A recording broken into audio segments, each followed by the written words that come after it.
I didn't make a mistake that ruined my life. I made a decision to stay. And then I made it again. And again. Until staying became my entire identity. For a long time, I believed staying was a virtue. It sounded responsible. Loyal. Mature. People praise those who endure. Who don't quit. Who hold their ground. So I held mine. Even when the ground beneath me stopped feeling like home. The first time I felt the urge to leave my life behind, I dismissed it as restlessness. Everyone feels that, I told myself. It will pass. I stayed. When the feeling returned, stronger and more specific, I blamed stress. Fatigue. A phase. I stayed again. Staying became my default answer to discomfort. Leaving felt dramatic. Risky. Selfish. Staying felt neutral. Safe. And that's how my life quietly narrowed. I didn't hate where I was. That was the problem. If I had hated it, leaving would have been easy. But I was comfortable enough to remain and uncomfortable enough to feel trapped. Days passed with alarming efficiency. Weeks folded into months. Months into years. Nothing went wrong. Nothing went right either. I learned how to live in maintenance mode. Keeping things functioning. Keeping people reassured. Keeping myself occupied. I told myself that wanting more was greedy. That contentment meant accepting what was. But acceptance, when it's forced, turns into resignation. I watched people around me change. They moved cities. Ended relationships. Started over. Some failed. Some flourished. All of them moved. I stayed. At first, I felt superior for it. More grounded. More realistic. Then, slowly, superiority gave way to something quieter. Envy. Not the sharp kind. The dull, aching kind that settles in your chest and never fully leaves. I envied their courage, not their outcomes. The fact that they chose something, even uncertainty, over stillness. Every time I felt that envy rise, I buried it under reason. They're reckless. They'll regret it. This is safer. But safety has a way of aging badly. I remember a specific moment that changed how I saw my own life. I was asked a simple question: how long have you been doing this? I answered without thinking. And then I realized how long that number really was. Years I had told myself were temporary. Years I believed were just a transition. I had confused waiting with progress. That night, I lay awake and replayed my life not in milestones, but in pauses. All the times I almost left. Almost spoke up. Almost chose differently. Almost had become my most frequent state of being. I began noticing how often I described my life using past tense enthusiasm and present tense obligation. How everything meaningful was something I used to feel. I wasn't unhappy. I was absent. There's a quiet despair that doesn't announce itself. It doesn't scream. It doesn't demand attention. It simply asks, every so often, is this really it? And I learned to answer that question with silence. I told myself I would leave when conditions were right. When I had more clarity. More confidence. More certainty. But certainty never arrived. Because certainty doesn't come to people who refuse to move. I started to feel like a witness to my own life rather than a participant. Observing routines. Repeating conversations. Celebrating milestones that didn't feel like mine. The most frightening realization wasn't that I had stayed too long. It was that staying had become easier than imagining anything else. I had built my entire sense of self around endurance. Around not disrupting. Around not starting over. And the longer I stayed, the heavier leaving felt.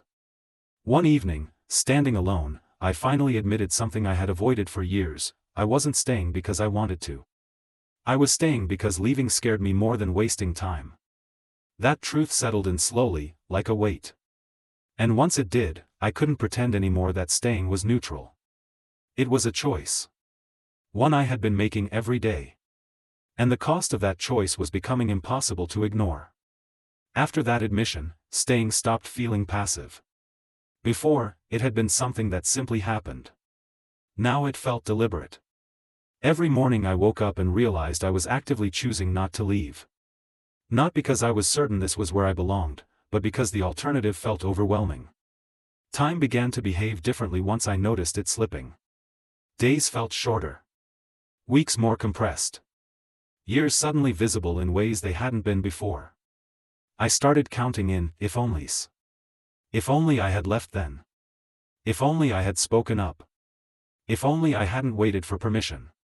Those thoughts didn't motivate me. They paralyzed me. Because regret, when it accumulates, can convince you that change is pointless. That you're already late. That the window has closed. And nothing keeps you stuck like the belief that it's already too late. I told myself I had invested too much to walk away. Time. Effort. Reputation. Leaving would mean admitting that staying hadn't been worth it. That felt unbearable. So I doubled down on endurance. I improved the surface of my life. Made small adjustments. Changed routines. Tried to make staying more comfortable. But comfort, I discovered, only deepens the hole when it's built on avoidance. I felt the weight of comparison more intensely now. Not with strangers, but with people who had once stood where I was. They had moved. Changed. Grown into lives that didn't require constant justification. I wasn't jealous of their success. I was jealous of their momentum. They had stories that continued forward. Mine kept looping. The mental breakdown didn't come with panic attacks or tears. It came as fatigue. A deep, bone-level tiredness that no amount of rest touched. I realized I was exhausted not from effort, but from stagnation. From holding myself in place while everything else moved. Conversations started to feel repetitive. Questions predictable. My answers rehearsed. I had become an expert at explaining why nothing had changed. The worst moments were the quiet ones, when no one needed anything from me, when no task distracted me from thought. That's when the fear surfaced. What if I wake up one day and this is all there is left? What if staying doesn't end in disaster, just in completion? That question terrified me more than failure. Failure would mean trying. Staying meant slowly disappearing. I began to understand that staying wasn't neutral anymore. It wasn't a pause. It was erosion. Piece by piece, it was wearing down my sense of possibility. My belief that I could still begin something new. I noticed how often I spoke in terms of used to. I used to want that. I used to think about leaving. I used to believe I'd do more. Used to is a dangerous tense. It turns life into a museum. I imagined my future self looking back at this moment. Not with anger, with quiet disappointment. Not asking why I failed. Asking why I never tried. That image unsettled me deeply. Because I could see the ending clearly now. If I stayed, nothing catastrophic would happen. I would remain functional. Respected. Comfortable. And slowly, I would become someone who lived entirely in retrospect. That realization cracked something inside me. For the first time, leaving didn't feel reckless. It felt necessary. Not because I knew where I would go. But because I knew what staying was doing to me. I wasn't afraid of change anymore. I was afraid of permanence. And once that fear took root, staying became unbearable in a way it had never been before. The decision to leave didn't arrive as courage. It arrived as refusal. Refusal to wake up one more morning feeling like a witness to my own days. Refusal to keep telling myself that endurance was the same as meaning. Refusal to let familiarity continue to impersonate purpose. I didn't leave in a rush. There was no dramatic exit, no speech, no moment where everything suddenly made sense. What I did instead was stop renewing the life I had been repeating. I let things end quietly. I stopped volunteering explanations. I allowed some conversations to close without reopening them. At first, that silence felt wrong. As if I owed the world a justification for changing my direction. But the truth was simpler than that. I didn't owe anyone a version of myself that no longer existed. Leaving didn't feel like freedom right away. It felt like exposure. Without routine to hide behind, I had to face myself honestly. My doubts. My inexperience. My fear of having waited too long. There were moments when regret tried to pull me back. Moments when I thought, you could still return. It's easier there. And it was. But easy had nearly erased me. I learned that fear doesn't disappear when you move. It just changes its voice. Instead of asking, what if you fail? It asks, what if you succeed and realize how long you waited? That question hurt. Because success would force me to confront the years I spent standing still. I didn't reinvent myself overnight. I didn't suddenly become bold or decisive. What changed was quieter. I began to choose movement over certainty. Participation over observation. Risk over resignation. Some choices led nowhere. Some led to mistakes that were entirely mine. And strangely, those mistakes felt lighter than staying ever had. Failure carried information. Staying had carried nothing but time. I noticed how my days started to feel longer again. Not fuller, just more present. I paid attention. I listened differently. I stopped counting how long things had been the same. I learned that starting late still counts as starting.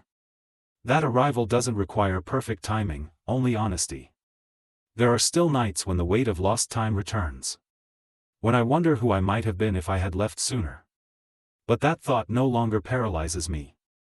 Because I understand something now that I didn't before: you can't undo the years you stayed.